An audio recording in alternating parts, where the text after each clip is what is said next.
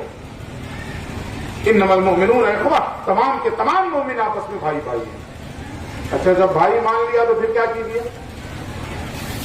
بھائی جب مان لیا تو پھر کیا ہونا چاہیے؟ اچھا کوئی ہے ایسا جو یہ کہے کہ نہیں میں نہیں مانتا بھائی، اس کا ایمان بچے گا؟ اس لیے کہ یہ اللہ کی آیت ہے، یہ قرآن کی بات ہے یہ، اور قرآن کی کسی ایک نقطے کا بھی کسی نے انکار کر دیا تو ایمان سے گیا کہ نہیں؟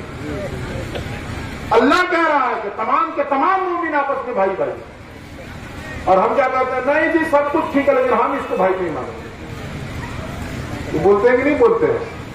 ذرا سوچیے رک کر کے کتنی بڑی بات بول رہے ہیں آپ، اور اس کا نتیجہ کیا نکلے گا؟ وہ جو کہا جاتا ہے کہ بات نکلے گی تو پھر دور تلک جائے گی، یہ کتنی دور جائے گی یہ؟ تو ہم اس قسم کی باتیں کر جاتے ہیں، ہم کیسے اس کو بھائی مان لیں گے؟ وہ ہماری برادری کا، وہ نیچ ذات کا، وہ فلاں ذات کا، وہ ڈھکا ذات کا. انا للہ و انا الیہ. ابھی تو نیچ ذات کا کہیں گے، اچھا وہی نیچ ذات والا ریزرویشن پا جائے گا تو پھر کہیں گے یہ دیکھو ان لوگوں کے مزے. بولتے ہیں کہ نہیں بولتے ہیں؟ انہی لوگوں کے مزے ہیں تو ریزرویشن پا جاتا ہے، تو نوکری پا جاتا ہے، انہی لوگوں کی ہے. اللہ کہہ رہا ہے تمام کے تمام مومن آپس میں بھائی بھائی ہیں. تو ماننا ہے کہ نہیں؟ ماننا ہے نا؟ تو ماننا ہے تو پھر کرنا کیا؟ اگلا مرحلہ اپنے بھائی کی مدد کرو. پہلے بھی حدیث سنا چکا ہوں میں، اب دوسری حدیث پھر سن لیجیے. اللہ کے نبی فرماتے ہیں واللہ فی عون العبد ما کان العبد فی عون اخیہ. آج ہم نے کہا ہر شخص یہ دعا کرتا ہے پھر ساتھ میں کہتا ہے اللہ کی مدد نہیں آ رہی ہے. کہتے ہیں کہ نہیں کہتے ہیں؟ ابھی جنگ چل رہی ہے فلسطین کے اندر، دنیا کے کوشے کوشے سے مسلمان دعا کر رہا ہے، اور اس کے بعد کہتا ہے اللہ کی مدد نہیں آ رہی. کہہ رہے ہیں کہ نہیں کہہ رہے؟ اللہ کی مدد نہیں آ رہی. ذرا اس حدیث کے آئینے میں اپنا چہرہ دیکھیں. پیغمبر فرماتے ہیں واللہ فی عون العبد ما کان العبد فی عون اخیہ. مطلب یہ ہے، نبی کا فرمان یہ ہے کہ جب تک بندہ اپنے بھائی کی مدد کرتا رہتا ہے اس وقت تک اللہ رب العزت اس بندے کی مدد فرماتا رہتا ہے. سبحان اللہ سبحان اللہ. جب تک بندہ اپنے بھائی کی مدد کرتا رہتا ہے اس وقت تک اللہ اس بندے کی مدد فرماتا رہتا ہے. اب اگر ہم یہ کہتے ہیں کہ اللہ کی مدد ہم سے روٹ گئی ہے تو شکوہ نہ کیجیے اللہ کی بارگاہ میں. ذرا اپنی زندگی میں جھانک کر دیکھیے کہ ہم اپنے بھائیوں کی مدد کرنے سے ہاتھ تو نہیں روک رکھے ہیں. اگر ہم نے اپنی زندگی میں اپنے بھائیوں کی مدد سے ہاتھ روک لیے ہیں تو اللہ کی مدد بھی ہم سے روکی رہے گی. اور جس دن ہم نے اپنے بھائیوں کے لیے اپنی جانب سے مدد کا ہاتھ بڑھایا، ادھر ہم نے مدد کا ہاتھ بڑھایا ادھر اللہ کا دست قدرت ہماری مدد فرمائے. بشرطے کہ پہلے ہم مدد کریں. پہلے ادھر سے لائیے نا. ہم لوگ سوچتے ہیں کہ پہلے ادھر سے ہو. کما تدین و تدان، یہ ضابطہ ہے، جیسا کرو گے ویسا پاؤ گے. ہے یا نہیں ضابطہ یہ؟ تو اللہ کے نبی نے فرمایا کہ جب تک بندہ اپنے بھائی کی مدد میں رہتا ہے اللہ رب العزت اس وقت تک اس بندے کی مدد فرماتا ہے. ایک اور حدیث یہاں پہ سن لیجیے پھر آگے بڑھو. اللہ کے نبی فرماتے ہیں اذا دعا المسلم لاخیہ بظہر الغیب فیقول الملک آمین ولک بمثلہ. بھائی مان لیا نا، قرآن کی آیت ہے نا انما المؤمنون اخوہ، تمام کے تمام مومن آپس میں بھائی بھائی ہیں. کہ خالی سرجا پوری مسلم بھائی ہے اور سرجا پوری نہیں ہے تو بھائی نہیں ہے؟ بولیے ذرا ایمانداری سے. ہے نا بھائی؟ شرق سے لے کے غرب تک اور شمال سے لے کے جنوب تک جو بھی توحید اور رسالت کا قائل ہے وہ بھائی ہے.